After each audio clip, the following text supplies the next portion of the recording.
So we're here at the Mott House for the very first Climate Desk Live event. It's just a month before the election, and so what we're going to talk about is all this polling data that seems to suggest that an issue nobody's discussing in the campaign really, climate change, is a potential political winner because it mobilizes independents, mobilizes swing voters. So we're going to look at the data on that. We've got some experts to talk about it. So let's go on inside and let's hear what they have to say. President Obama promised to begin to slow the rise of the oceans. My promise is to help you and your family. Climate change is not a hoax. More droughts and floods and wildfires are not a joke. If this doesn't tell us that now's the time for the debate, I guess nothing will. You can always have one abnormal summer, but when you see one after another, then you can see, yeah, there's a pattern here. Just because it's getting warmer doesn't mean that it's going to mean that there's going to be a fire. Nobody has hay. Neither does North Dakota or South Dakota or Kansas or Oklahoma or west to Wyoming. We can't find hay. Well, I've committed a number of heresies that got to be tossed out of Congress, but probably the most enduring one was saying that climate change is real.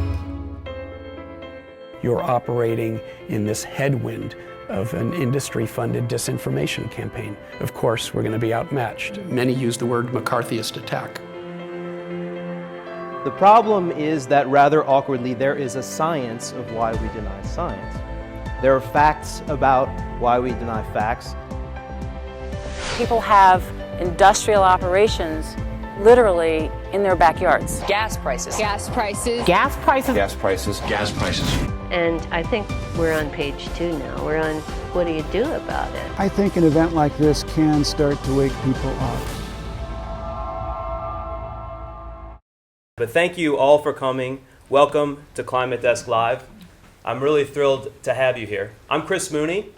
I'm a science and political reporter, and I sort of specialize in how the political interferes with the scientific. It's a gift that just keeps giving.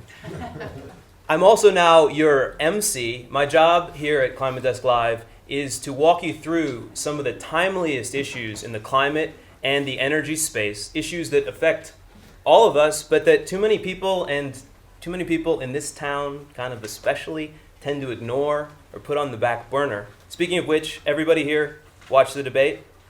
Is that safe to say? So, show of hands, who was waiting for climate to come up? Who was baffled when it didn't? Despite the reams of petitions that were delivered to Jim Lehrer saying, talk about this, who just felt like your brain hurt a little bit after that? I certainly did. If there's one thing we're here for, it's to push back against the conventional wisdom and its pesky habit of ignoring things that really matter but are just, not seemingly pressing, like climate change and the fact that the public really does seem to care about it. So all anybody can talk about right now is polls, and skewed polls. Here's Stephen Colbert skewering claims about skewed polls. There are some fascinating but largely ignored polls that have come out recently that show that global warming or climate change, long considered to be a political albatross, can be a winning issue for candidates. And in particular, these polls show that independents and swing voters care about the issue almost as much as Democrats. And they want politicians to take action. This has big implications for this election. This has big implications going forward. And that is the subject of this briefing. The polling data has been building up for some time. Much of it, not all of it, is coming from researchers at Yale and George Mason, their twin climate change communications research teams and polls. My colleagues at the Climate Desk have sort of done an awesome job letting us visualize. So this is just one of the surveys, one of many. And this one actually was taken before all the dramatic wild weather of the summer, which had a huge impact on public opinion. I think we'll hear more about that. But this was before. And you can already see Americans who believe that the U.S. should work to combat global warming, yeah, lots of Democrats. But independents, 68%, agree with that. And that's going to be a recurrent theme in this polling, is that it's an issue where independents look a lot like Democrats. Now here's another one much more recent where the Yale and George Mason groups looked at swing voters, the undecideds in this election, and they're asking them here about causation of global warming. And the orange is human activities. And so what you see again is those undecideds and the likely Obama voters. It's hard to actually tell them apart on this question. And yet, President Obama, with some exceptions that I know we'll talk about, tends to avoid talking about this a lot, and that's something that drives people in the environmental community just crazy. You know, they're like, what is going on with this? Why won't he talk about this incredibly pressing issue? Like, what's up? I cannot understand it. You know, what's going on here? As you'll learn if you stick with me in Climate Desk Live, every presentation has to have a lolcat in it, or it's not a good presentation. So just be ready for that. So why are the politicians still not talking about it?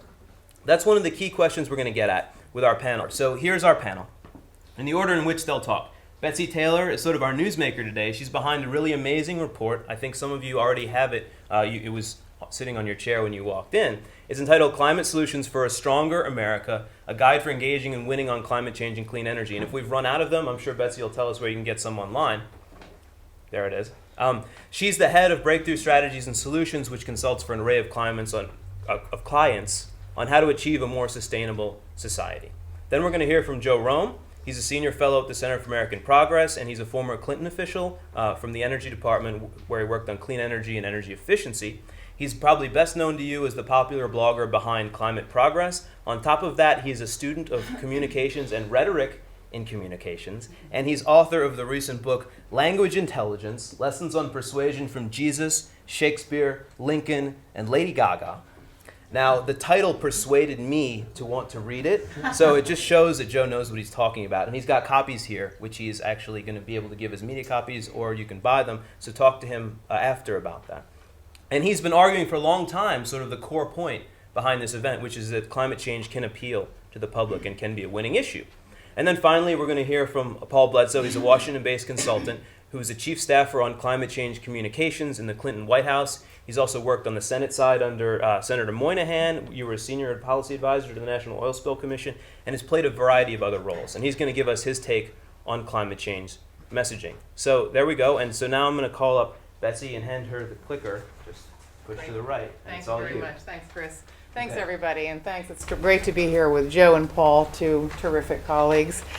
Before I just go through a very fast PowerPoint, we've got, each of us, I think, has a very short amount of time to try to communicate today. I just want to put what we're talking about today in a context. This context, I think everyone here is familiar with. As we ask, is climate a winner or loser in the political context? It's important to look. In 2008, we had a president campaigning aggressively on it with big picture ideas out in front. But by the spring of 2009, with the fiscal crisis, there was a decision made and adopted not to talk about climate change. That was adopted by the majority of the environmental groups and by the White House. I was at that meeting. Bill McKibben stood up and said, this is a mistake. It's going to come back and haunt us. And we know what happened in the subsequent couple of years. ClimateGate, when there's a vacuum, nature moves in. In this case, it was fossil fuel companies, climate deniers, and we saw public opinion shifting in a negative direction. So what I want to point to, and the decision was, connect with where people are at, talk about clean energy jobs, clean energy economy. And more recently, talk about health, talk about energy independence, energy security, but don't use the C word. So then James Hansen began to shift things again when he said, game over if we open up the tar sands and we build this pipeline. And so I just want to jump into this PowerPoint, but let you know at that time, I then reached out, put together a network of high-worth political donors, all of whom had maxed out to the Obama campaign in 2008. We had about over 85 who had maxed out. They signed a letter urging the president to please deny the permit on Keystone, do a proper review, please move forward with EPA regs, and please lead, be visible, be the kind of leader we know you can be. And we began advocating, meeting. We then decided to commission a poll. Am I doing okay? I've got to talk fast. To commission a poll, and we chose a polling firm that was a bit skeptical, had never worked on climate. Harstad Strategic Research, close to the White House, had done a lot of work with Obama. And the purpose of the poll was to figure out, well, how would a candidate talk in a winning way? How would leaders in the public and private sector talk in a winning way? We then took that polling data also from Yale, George Mason, Eco America, Climate Nexus, a range of groups, and commissioned what we call a playbook. It's what you've got in front of you, the Guide to Engaging and Winning on Climate Change. And we've been now moving that out in a training program and a coaching program, both for candidates who are interested as well as for public and private sector leaders. So, and finally, this group of donors is, the operating premise of our group is that it is imperative to put climate back into public discourse, and that there's a winning way to do it. Do we think it's a cakewalk? Do we think there's no obstacles? No. If you've been quiet for 2 years and the other side's to define the debate, it's going to still be a challenge, so I'll talk about that. So very quickly, just quickly in terms of what we found, what I'm going to focus on in my comments, and I'm going to really run through this, we can come back to what we found. Climate's critical, but science is not winning the argument. It doesn't mean that science is not critical, and that UCS and Climate Central and others shouldn't use it, but for candidates, it's not the winning narrative. Oops, that was the start of the slideshow. Okay. This is just a real quick slide that shows actually some of the challenges, because I don't want to gloss over what those are. When we asked people in this poll of 1,200 likely voters across the political spectrum what their attitudes were about climate change and global warming, we found that 20% believe it's happening, it's a real problem, and it's worrisome. About another 20% believe it's happening and it's caused by humans, but they're not sure it's really so severe. A third, really fifth, believe it's happening, that it's worrisome, but they're not sure that it's caused by humans. So this issue of severity and human cause are two of the issues underlying what we have to get at. And then we have, another two-fifths of the public that say it is happening, but it's not worrisome, and it isn't caused by humans, you can't do anything about it, or it's just not happening. So while science is not working, personal experience does. And that was the big takeaway from our poll, from the Leiserowitz poll at Yale, from the George Mason polling. The weather of this year has really shifted what people are experiencing. And one of the problems with climate change is it's always been distant and remote. This year's weather made it immediate. We asked this question: do you think that the weather in your area has gotten more extreme and unpredictable? And we asked both over the past several years or since you were a kid. And yes, people across the board, and we're talking independents, Republicans, 6 out of 10 Americans say yes. In the last several years, they've seen it more extreme, more unpredictable. Since you were a kid, yes, more extreme, more unpredictable, even more. So I know I've got to wrap up here. I want to come back to this. This was the messaging triangle that emerged from our polling. There's so much more to say. We can do it in the context of the Q&A, but the core thing is 3 messages jumped out.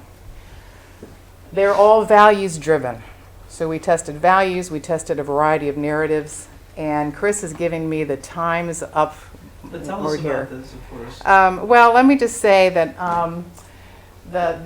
the weather, if you just say we can't ignore the destructive weather, we owe it to our kids to protect them.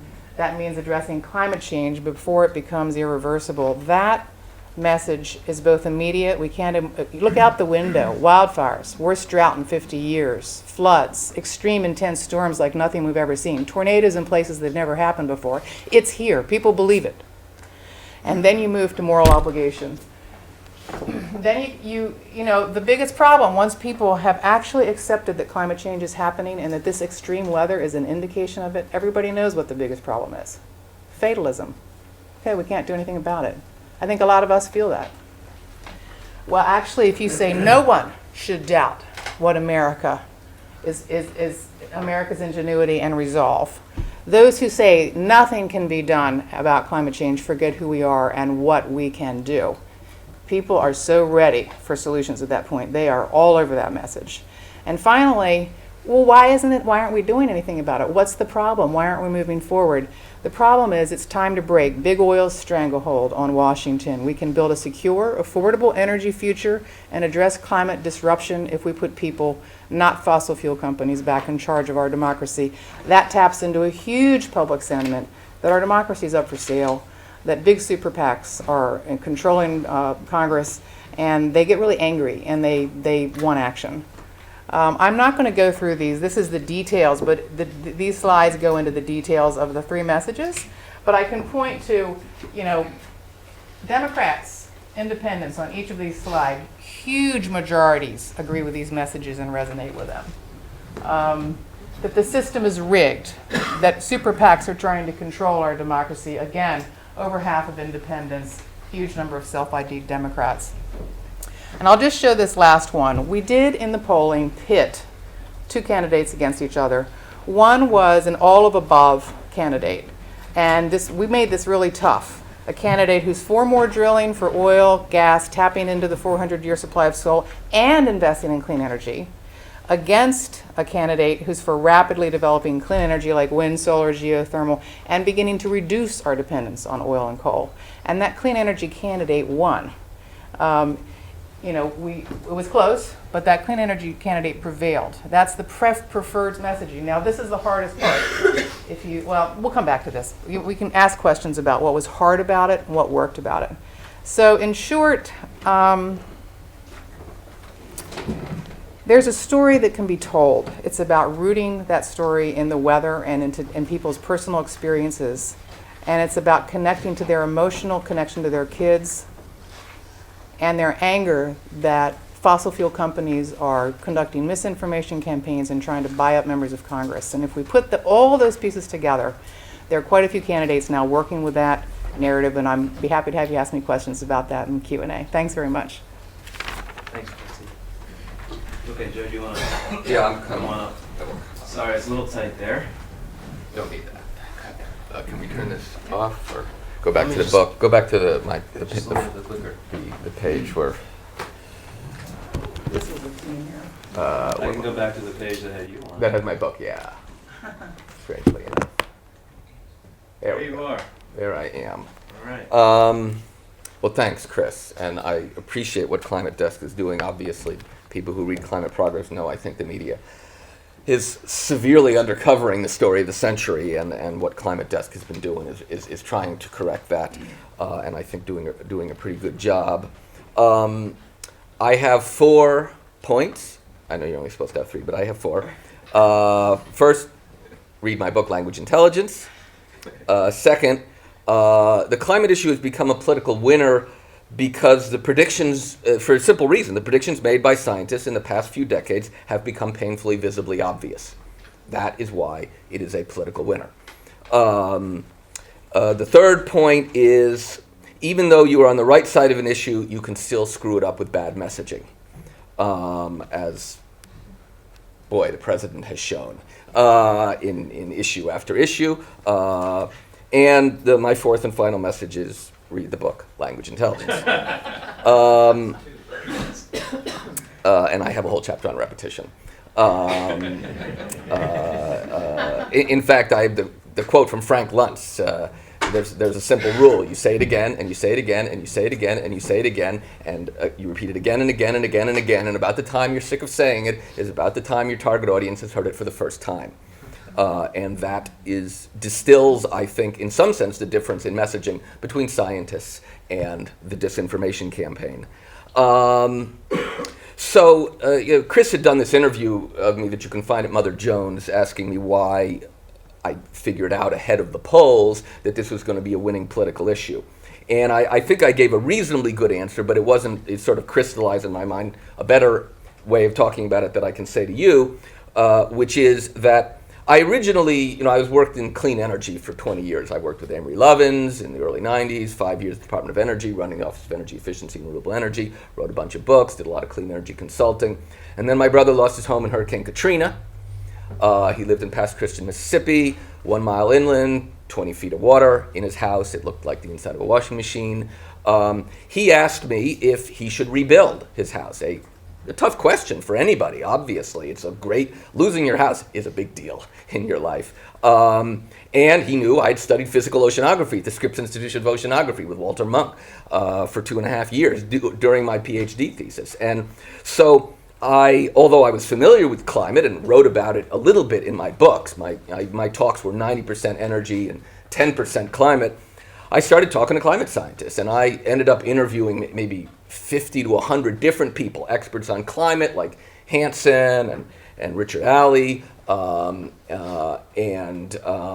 then clean energy experts, and I started attending seminars and listening to people, and I realized, man, this climate situation's a lot worse than people realized, and climate scientists were doing a really bad job at messaging. So that's when I stopped doing clean energy consulting and went into messaging full time. And I think that what I learned in talking to those scientists is why I was able to figure this out before other people. And I always tell people that you can tell the difference between good climate journalism and bad climate journalism by the number of climate scientists the journalists talk to. That's very easy. If you talk to a lot of world-class climate scientists, you're going to get the story right. If you talk to one or two, go online, see some political blogs, you're definitely going to get the story wrong. As, for instance, Nate Silver does in his chapter, where he doesn't get it quite right. He did not do his homework. So I learned, I wrote a chapter I wrote Hell and High Water, because I didn't think global warming was a strong enough term for what was happening. And I said, I have a chapter, the era of extreme weather has begun. And when you start talking to climate scientists, you realize that there's a lot of stuff they believe that they are about to prove in the coming years, but they haven't proven yet, or stuff they're sure of, but they don't think they can prove, but they're sure of anyway. And so I learned that the climate was changing a lot faster than people thought. It was always going to be the case that whenever the visible reality of climate change became so painfully obvious that you couldn't deny it anymore, that it was going to flip over to a winning issue. The question is, when was that going to happen? Now, I think it's clear what the two most obvious impacts of climate change are. The loss of Arctic ice and the extreme weather that people feel. Because look, the temperature's only going up 0.15 degrees centigrade, or let's say 0.2 to 0.3 degrees Fahrenheit a decade. No one can possibly notice 0.2 to 0.3 degrees Fahrenheit per decade. But when you shift the Gaussian curve of extremes, you dramatically increase the chance of an extreme weather event happening, and you probably have seen that chart. And that, I think, is what has been happening. We've seen this stunning increase in extreme weather, and so I say, there's a saying: recession is when you know someone who lost their job, and depression is when you lose your job. So climate change, when it happens to someone else, it's a tragedy. When it happens to you, you want something done about it. So let me just finish up on messaging in my book. I think that the environmental community and others, obviously I made a big mistake in not including climate messaging in messaging for the climate bill. Ezra Klein wrote a piece, How Can You Sell a Climate Bill Without Talking About Climate? Focusing on polar bears and impacts on developing countries was doubly mistaken. First of all, it's hard to get folks interested in that. And secondly, if you think that's who's going to be affected, you're never, ever going to be concerned about this. When in fact, it's affecting people here and now. And I said, in the book, I'm kind of a recovering physicist, because the messaging I learned in 25 years of higher education, through higher education to the PhD, is 3 simple rules. Use big words, don't repeat yourself, and be as literal as possible. And as I discuss in my book, and I go through the social science literature, the actual rules of persuasive messaging are the exact opposite of everything I learned, and probably everything you learned. The fact is, small words, repeat yourself, be figurative and metaphorical. And the good news is that climate scientists are doing so, and meteorologists, and I just have one example from the book, when Jeff Masters, meteorologist Jeff Masters of Weather Underground, really great guy, was on the PBS NewsHour in December. He said, we look at heat wave, droughts, and flooding events. They all tend to get increased when you have this extra energy in the atmosphere. I call it being on steroids for the atmosphere. And then he extended the metaphor. Well, when he was asked to explain it, normally you have the everyday ups and downs of the weather, but if you pack a little bit of extra punch in there, it's like a baseball hitter who's on steroids. You expect to see a big home run total, maybe from this slugger, but if you add a little bit of extra oomph to his swing by putting him on steroids, now we can have an unprecedented season, a 70 home run season, and that's the way I look at this year. We had an unprecedented weather year that I don't think would have happened unless we had an extra bit of energy in the atmosphere due to climate change and global warming. So that's a very good metaphor. It's actually a very, very close analogy. And as I say, if you read Language Intelligence, you will learn the secrets of persuasive communication from the greatest communicators throughout history. Thank you so much. Paul, do you want to go up, or are you going to stay right there? I'm Great. comfortable here. Same level as everybody else. Thank you, Chris, and very good presentations by Betsy and Joe, and I'm very interested in what Climate Desk is going to be doing. I want to talk about, much in the way that Betsy and Joe did, I want to talk about the frames that I have found over 25 years working in Congress and the executive branch and private sector that are successful in getting people persuaded that action needs to be taken on climate change. And I do think it's all about framing. And in general, I think that climate activists of all types have done a poor job. Really, most people see any policy issue through a few basic prisms. One is their local community. The second is their philosophical view of the world. And then the third is their economic circumstances. And I really think that everything else is immaterial on almost any public policy issue that you want to talk about.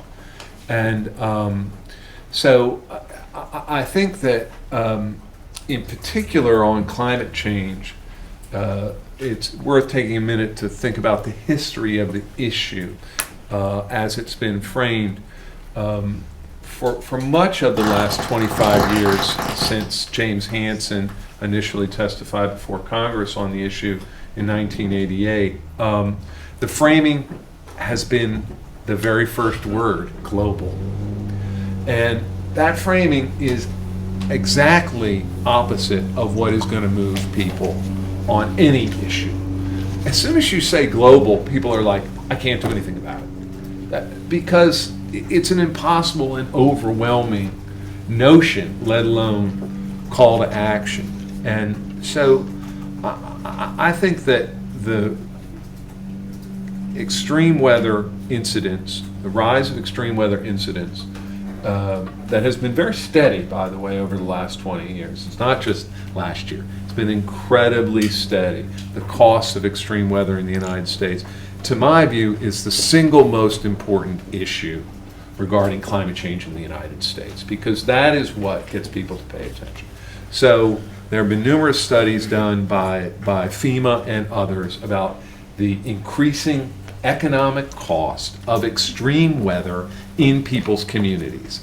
That's something people can understand and that they pay attention to. So locality, community effects on your local community, to me, is the first and ultimately most important frame. I'll skip over the philosophical because I think that will come out in our discussion. Then let's go to the economic. I would argue that in general, and we should step back for a second, climate has three basic policy and political aspects. There's science, there's impacts, and then there's mitigation, right? So science, I think, has been overemphasized because it's abstract. I think impacts is the issue that is about to become the leading climate issue in the United States, how it affects you and your community. But I want to talk a minute about mitigation policy, because ultimately, for those of us who are very concerned about climate change, that's what matters. What can we do about it? What can we do about it as individuals? What can we do about it in our workplaces, in our communities? What can we do about it as Americans, okay? And I think that the framing of mitigation policies that have been put forward by climate activists has been disastrous and has set climate policy back many years. In particular, let's talk, for example, about the most recent attempt through the Waxman-Markey bill. The country in the fall of 2008 underwent the worst economic disaster, the second worst in 225 years, and the worst in 75 years. That was in the fall of 2008. And yet, those who were designing policies for climate change didn't change their policy prescriptions one bit from what they had created before the worst economic disaster in 75 years. That's a recipe for a political nightmare, which is exactly what happened. Not only the messaging around the Waxman-Markey bill, but the bill itself was ill-timed for the political circumstance. One of my favorite sayings, my grandfather lived on Capitol Hill for many years. He knew Sam Rayburn. I got to meet him when I was a young boy. And one of Sam Rayburn's favorite phrases was, "You can't take the politics out of politics," okay? You have to respond to the political moment in which you find yourself in. You can't have a preconceived notion of the perfect policy that is going to work under all circumstances, because I'll tell you what, it won't work under all circumstances, okay? You have to understand the political and economic circumstances that you find yourself in real time. Final thing I will say, I think that there is an incredibly important message that the climate change community has not picked up on. And it's a tricky one, but I think it's ultimately the one that when impacts become clear, when the economics, which I think can be argued in favor of climate action if done in a sophisticated way, are important. But ultimately, I think that this issue is going to be about global U.S. leadership in the world. You know, since the end of the Cold War, the U.S. really hasn't had a national purpose, I would argue. You know, the U.S. traditionally has been a country that has moved big political movements on the basis of national purpose. One national purpose was out of many one. The whole notion of the immigrant country where everyone can get ahead and have a chance.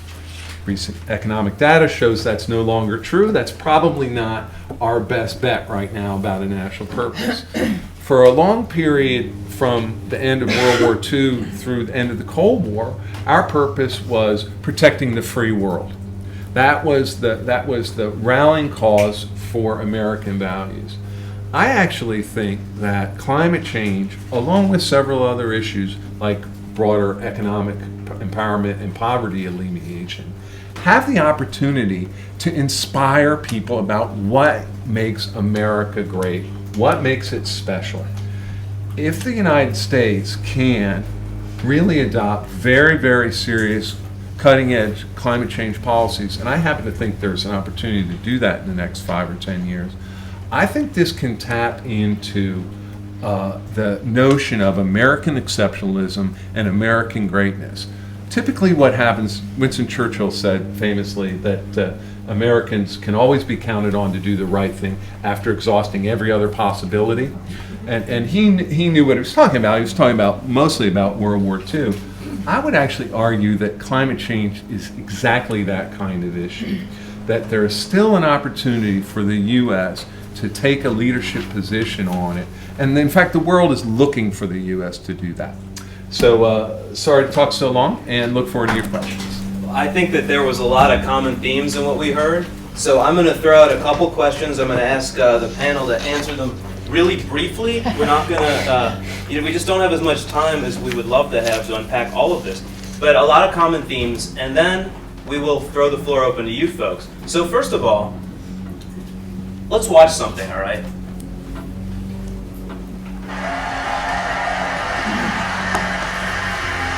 And yes, my plan will continue to reduce the carbon pollution that is heating our planet, because climate change is not a hoax. More droughts and floods and wildfires are not a joke.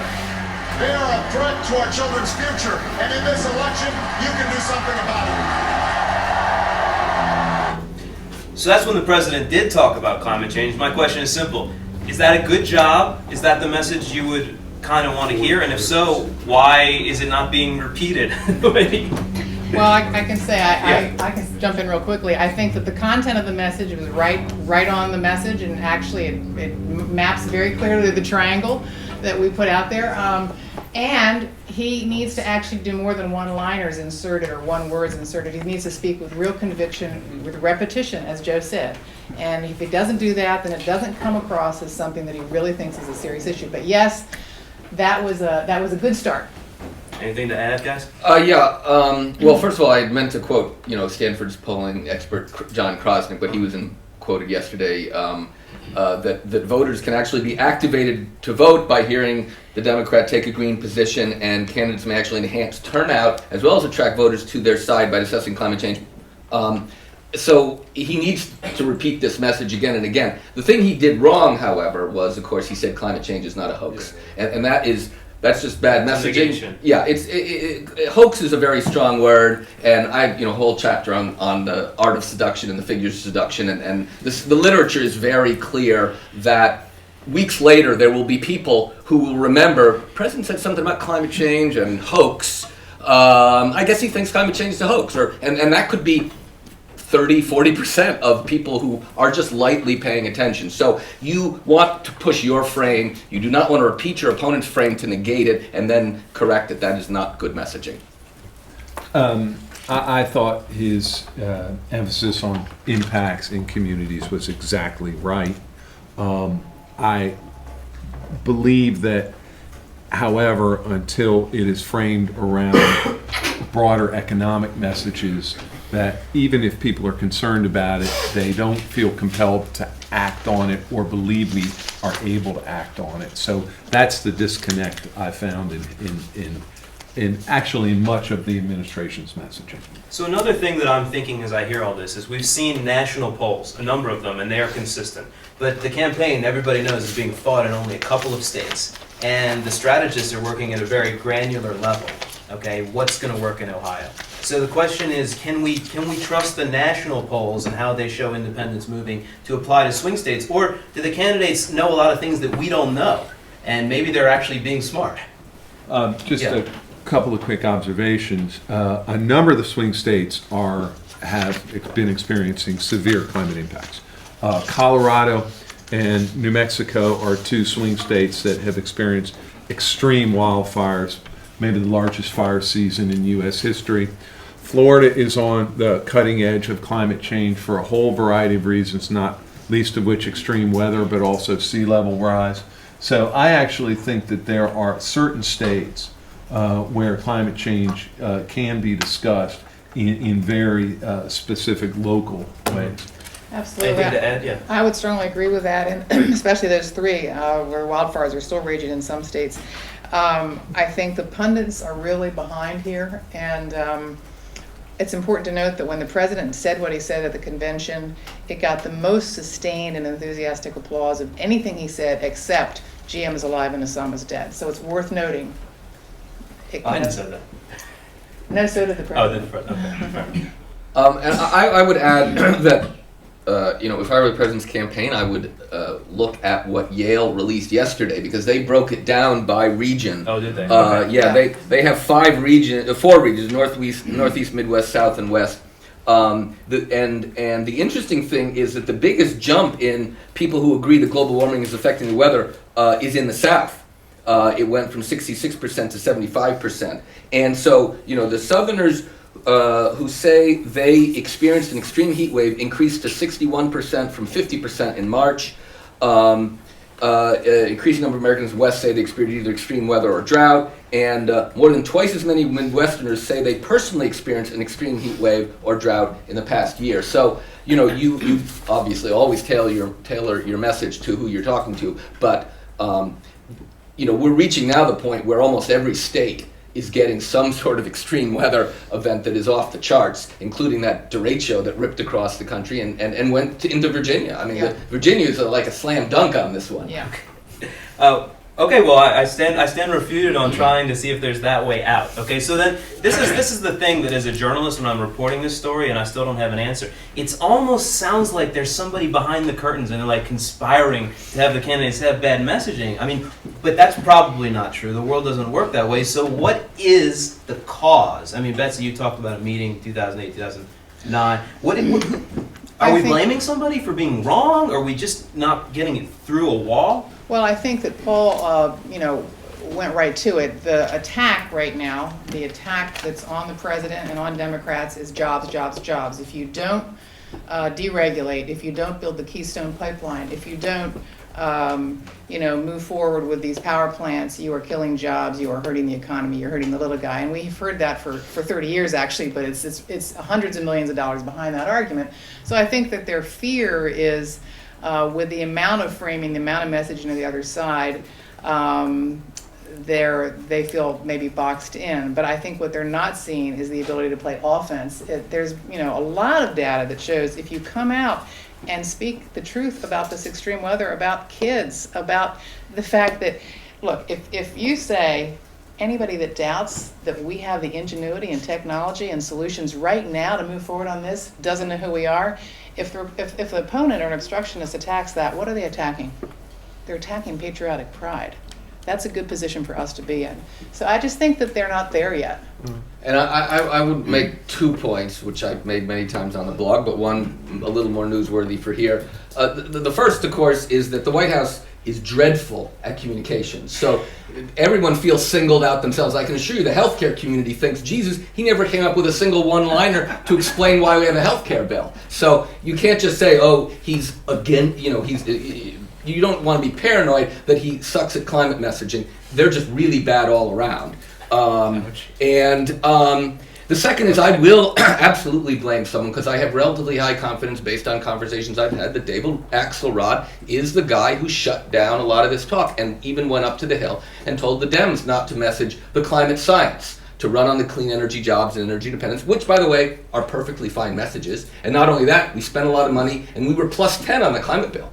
The healthcare bill was always minus 10 in the polling. We were plus 10 because we actually had a good message that we repeated. We just didn't have a complete message. And I'm very confident that it was the White House communications shop that has shut down the Office of Science Advisors and other people who know a lot about climate change in this administration and haven't been saying very much. You want to add something, Paul? Just quickly, I think that the Waxman-Markey experience was scarifying for the Democratic Party. It was so poorly handled politically, it was just a flat-out political disaster.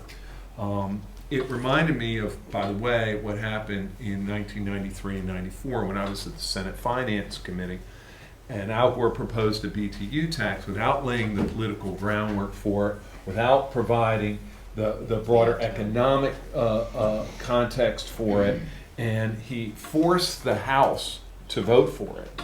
And we in the Senate never even took it up in committee. And this is just maladroit politics. And it was disastrous. The Republicans ran against the Democrats in the 94 election on 2 issues, healthcare and energy taxes, and they won Congress for the first time in 40 years. Fast forward 20 years, here we are again. The Obama administration puts forward in the House a legislative package that has no chance of passage in the Senate. Absolutely none. What's the net result of that? It puts a huge number of Democrats in the House at political risk. It ends up in a legislative and political disaster for what? That's where we find ourselves. This is a pendulum reaction. The fact that they don't talk about climate change is a reaction to the political disaster of the handling of climate legislation in the first 2 years of the administration. I'm going to throw the floor open to you folks now. I see some hands. So just a couple of rules of the road.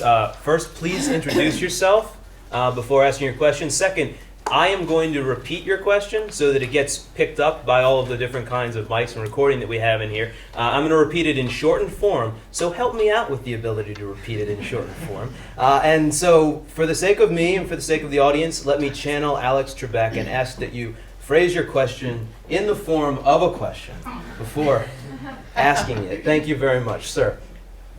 How do you do? I'm George Marshall. I'm from Britain, and me and my team of elite advisors to the Welsh government on finding the messages and the narratives and the frames for all of their government communication. So it's a small government, about the size of Connecticut, but also kind of think Texas, like a country with a strong sense of a national identity. Right. The question is this, it's the Betsy really, but it's a we have been struggling with this issue of patriotic pride as a frame, because I wonder if you could help me resolve this problem.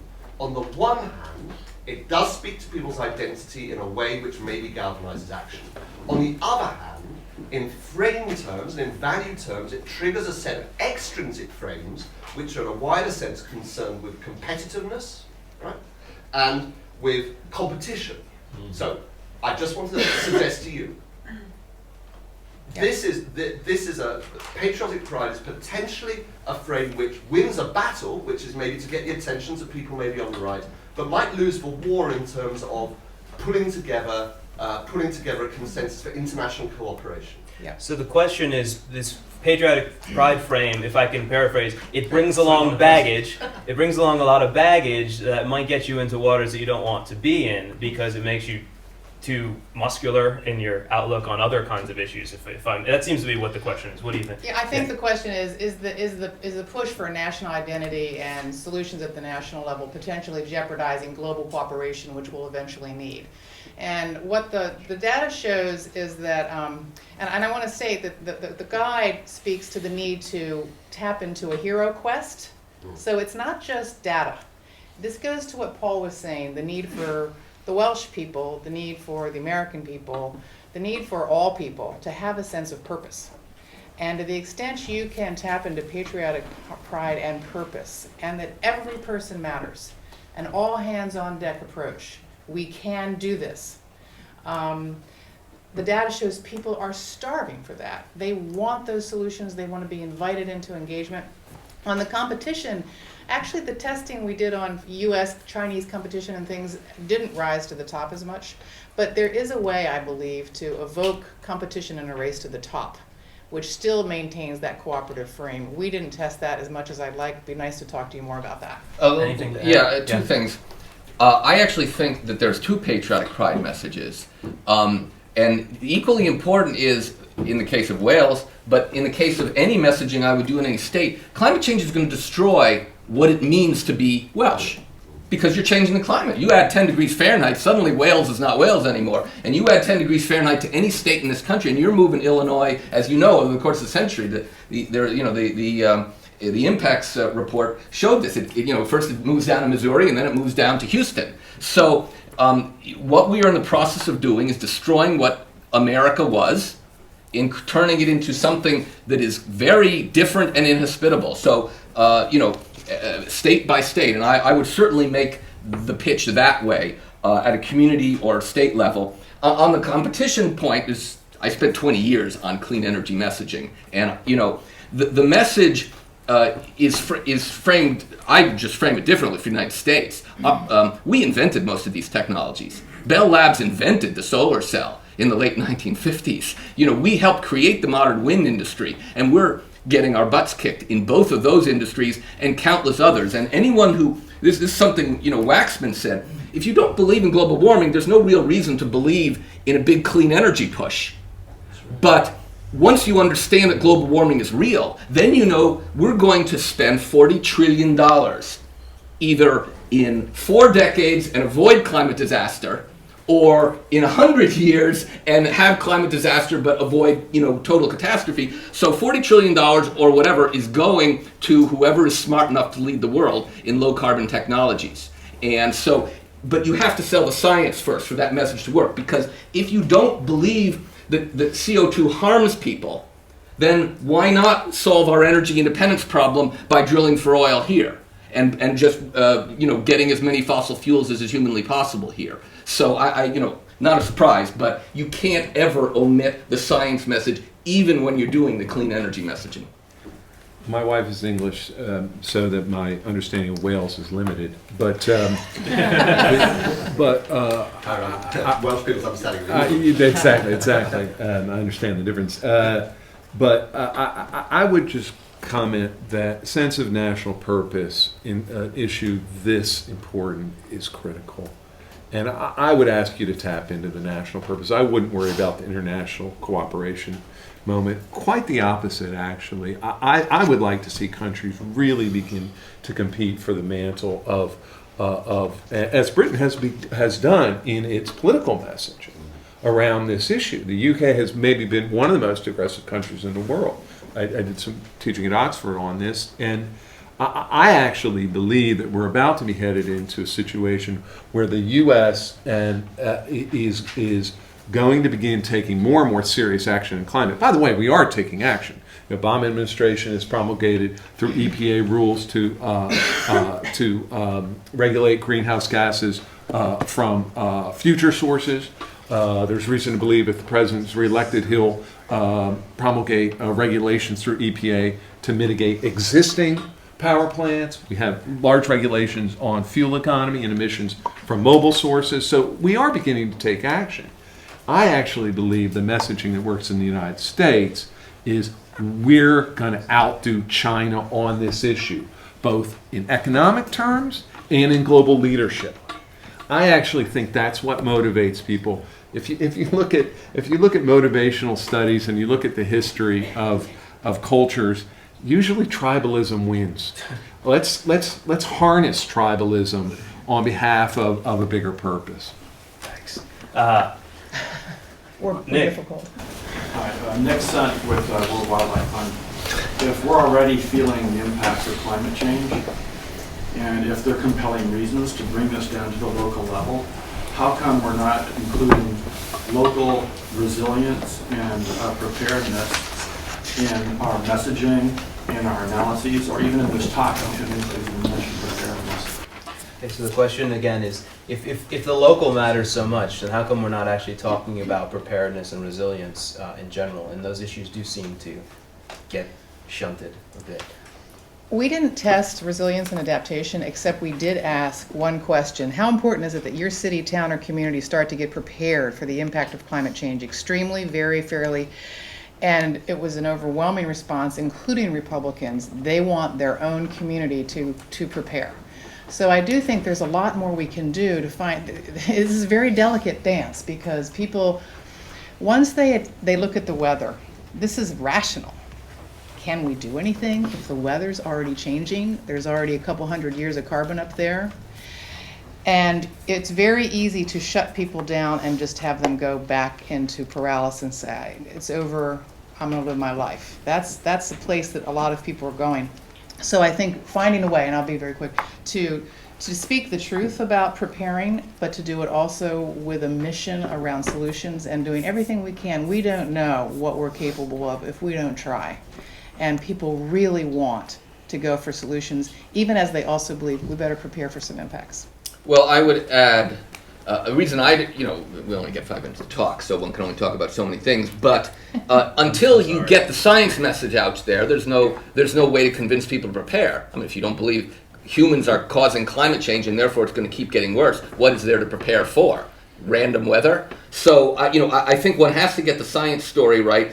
I think readers of Climate Progress know I'm not the biggest fan of words like adaptation or resilience. I think people have to understand that reducing emissions will always be the best strategy.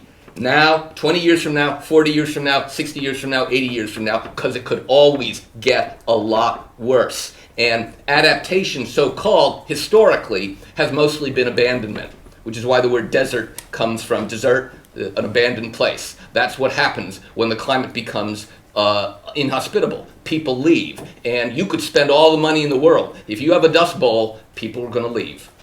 I think it's a fantastic question, and the reason is that I believe that states and localities are already seeing the effects of climate change on the ground, and they're really concerned about it. There have been a whole series of studies on the infrastructure changes that are going to happen in American cities. These are done by the Bipartisan Policy Center, by Climate Central, a whole series. These are very large, especially for issues like wastewater treatment. I mean, very basic services that states and localities are responsible for. They're terrified of these increasing costs.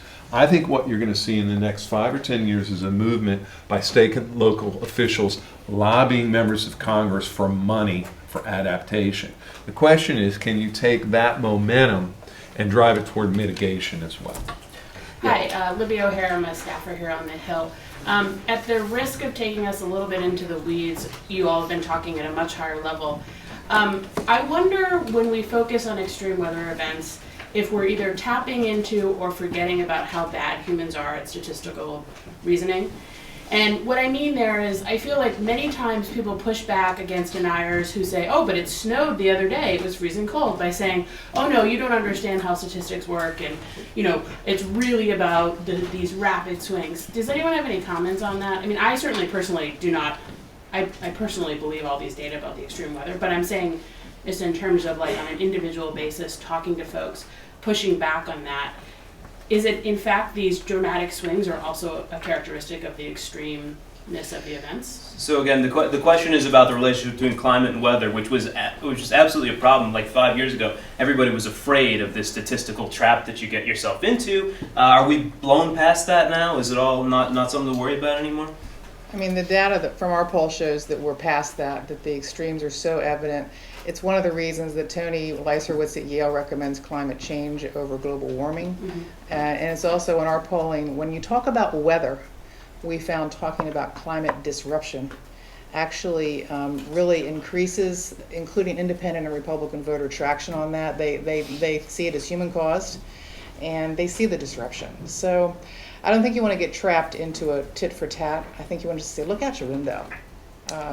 Yeah, I think, I mean, I try to walk this pretty carefully on the blog. You cannot ascribe any single weather event to climate change, which is why I use the steroid analogy, and I urge people who want to dive into this to talk to Kevin Trenberth, because I think he's been the leader at the National Center for Atmospheric Research in framing this. We've added, the heat has added more water vapor in the atmosphere, and that gets swept into storms, and every single deluge is worsened by global warming. So his point is the global warming caused frame, that's not correct. Global warming made it worse, and global warming made it more likely.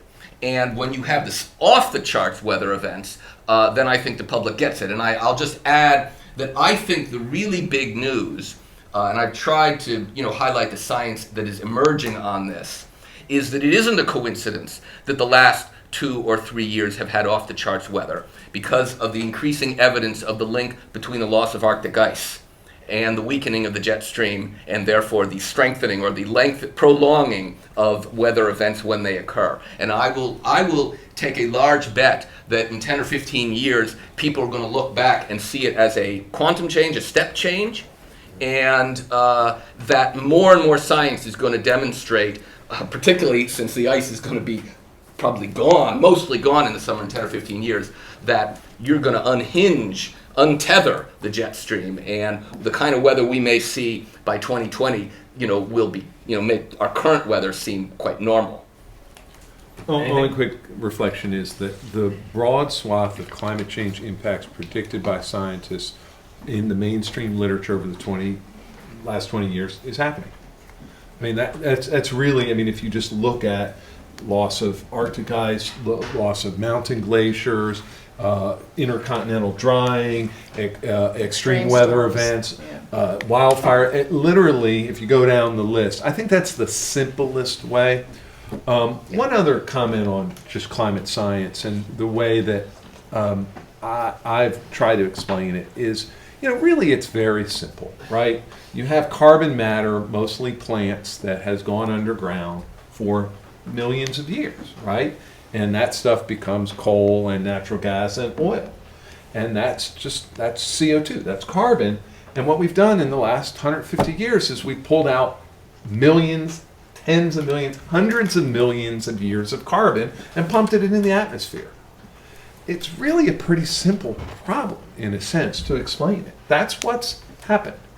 And I like to simplify things as much as possible when talking about the science, because I think people have common sense and they get basic science. Physics. Okay, so I got lots of questions, lots of hands, and I'm only going to be able to do one more or something. So Rick has had his hand up for a while, so go for it. Real quick, because we're going to have to, and everybody, you can talk to the speakers afterwards. I think some of them will stay around, although I'm afraid Paul can't. People can get my book.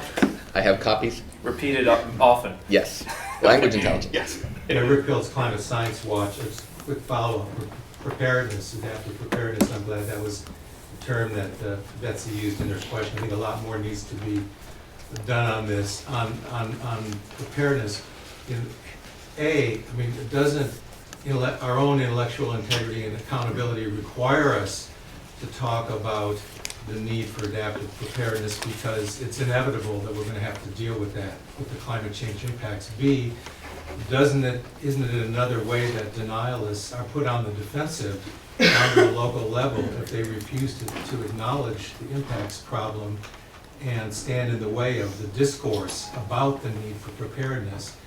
And then finally, as Joe has said, there's a serious limit to how much we'll be able to adapt. So doesn't taking all of that seriously help also drive the demand for mitigation? Mm-hmm. So it's all part of a package to me.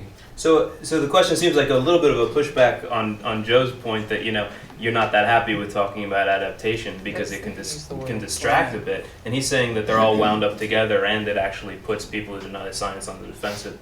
Yeah, I actually agree with that. I would say I had a two-part answer, and I gave the first part. Mitigation will always be the most important thing to do. I think it is obviously very important that people are going to have to prepare. In fact, I often go around when I talk, tell people, you need to understand the climate science, especially if we don't take any action, because you're going to make decisions in the coming decades. Do you want to own coastal property? I wouldn't. Do you want to own a farm or ranch in the Southwest? These are big decisions. Where am I going to retire? I'm going to buy a retirement home in 10 years that I'm going to use in 20 to 40 years from now. That's the time scale that some people think. What should my kids study in college? I can guarantee how you can be employable for life. Be an expert on water. You can pick a few things. It's like a no-brainer. Be an expert on diabetes, job for life. Expert on water, job for life. Expert on sustainable agriculture, job for life. So you absolutely, I think, should talk about that. As I say, I think it's mostly my problem with the word adaptation. John Holdren used to say, the future is going to be divided into three parts. It's going to be mitigation, reducing emissions, adaptation, and misery. And the less mitigation, the more misery. And that's, that's the way people need to understand it. But everybody is going to adapt as much as they can. The very last point I would just make is people can easily adapt. You go inside an air-conditioned room or whatever, you go to higher ground.